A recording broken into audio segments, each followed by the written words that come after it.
All right, that sound means it's time for social studies to get started. Yesterday we started lesson one. We did not finish. Make sure you have your pencil. Make sure you have your notebook. There are a few things I'd like for you to write down today that'll be valuable to you in the future. First, let's review lesson one. Yesterday in lesson one, we discussed a whole bunch of different people. We talked about how businesses started getting huge and they made all this money. Then we talked about guys like Andrew Carnegie and like John Rockefeller with Carnegie Steel, Rockefeller Oil, huge businesses started making more money than I can even comprehend. Today, we're going to learn a little bit about how did this affect the everyday people. All right, rise of big business is our lesson continuing on from yesterday. Remember, our objectives were to analyze the way that new inventions affected people's lives in the late 1800s and to describe changes in business in the way that they affected workers. And so we pick up here with workers' lives changing. If you take a look at these pictures, these are real pictures, by the way. This one on the bottom left, that is a young boy working in a factory. In the middle, you can see how closely packed everyone was. Not the best working conditions. And here, also a little girl in a cotton spinning mill. So when you worked in these factories, you would have to do the same thing over and over and over again. 6 days a week, 10 to 12 hours a day.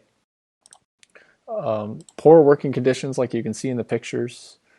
Many workers had accidents, and you didn't really get paid very well either. So when I was in college, I worked at AMPI, the butter factory, and this is what the factory looked like. We would work 12-hour shifts.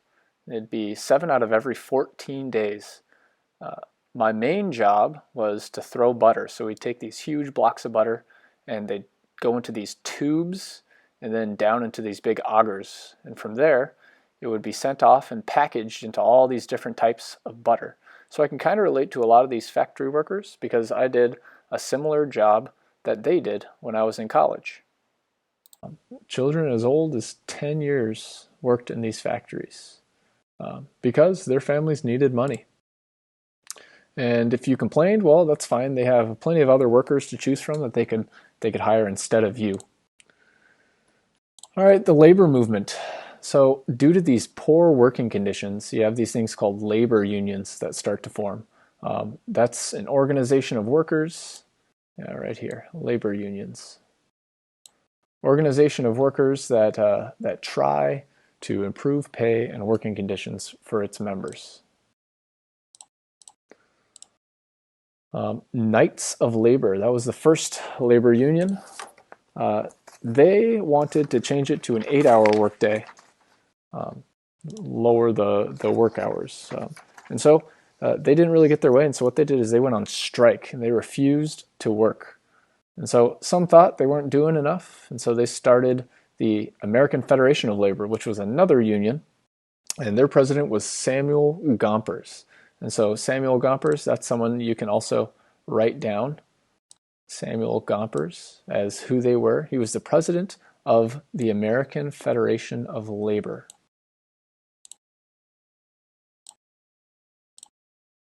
All right, so on to our summary.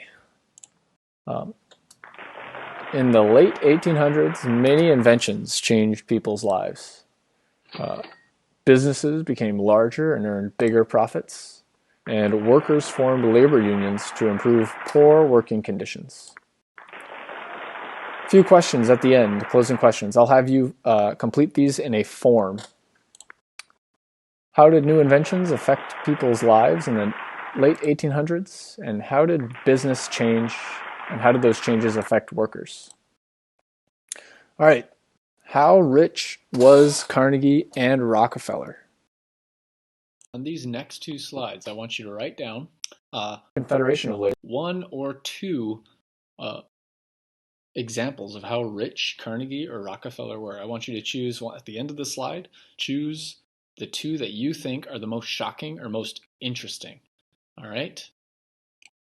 All right, first we have Carnegie. Carnegie was so rich. In his first job in a cotton factory, he started off earning $1.20 a week. So that's like $33 in today's money. He ended up being one of the wealthiest people in history. So he started from the bottom. During the Civil War, Carnegie was drafted for the Army. However, rather than serve, he paid another $850. So if that were today's money, that'd be like paying $23,000. He paid that to someone else to report to duty in his place. Lots of wealthy people would do something similar to this. He was so rich that he established more than 2,500 public libraries around the globe. He donated more than 7,600 organs, not like organs like in your body, but organs like kind of like a piano, to churches worldwide. He devoted himself to giving away his money to philanthropy. So eventually, he gave away more than $350 million, and that was in the early 1900s. And so in today's money, that would have been like giving away $9.8 billion. In 1901, he sold his company to J.P. Morgan. You might recognize him from the bank, for $480 million. So that would be like selling your company for $13.5 billion in today's money. Rockefeller, how rich was he? Well, he actually ended up becoming even wealthier than Carnegie. He was so rich, when he was 16 years old, grew up in Cleveland, his greatest ambition was to make $100,000. Then he thought he made it, which would be like making $2.8 billion today, and to live for 100 years. He way exceeded that and became the wealthiest person in the world. At 25, he was the wealthiest man in the world. To give you an example, I'm 25 right now. So that would be like me being the wealthiest man in the world right now. He controlled 90% of America's oil. His oil company was broken up into more than 30 individual companies when they passed laws against monopolies. That's when that happened. He donated $80 million to the University of Chicago. That would be like donating $2.2 billion in today's money. During his life, he donated more than $500 million to various causes. So that'd be like $12.7 billion in today's money. He was the world's first billionaire. First one ever. And he's estimated to have a net worth 4 times greater than Bill Gates. In his lifetime, he estimated to have made about $1.5 billion. So like that would be like 38 trillion in today's money. So way wealthier than even like the owner of Amazon today. All right, 5th grade, that's it for social studies class today. I know. You do have an assignment. Make sure you check on the post here in the social studies channel to see the details of that assignment. You have your next state. Drum roll, please. The state of Arizona. So make sure you get the Arizona index card completed. Make sure that you send a picture of the front and the back side of that index card.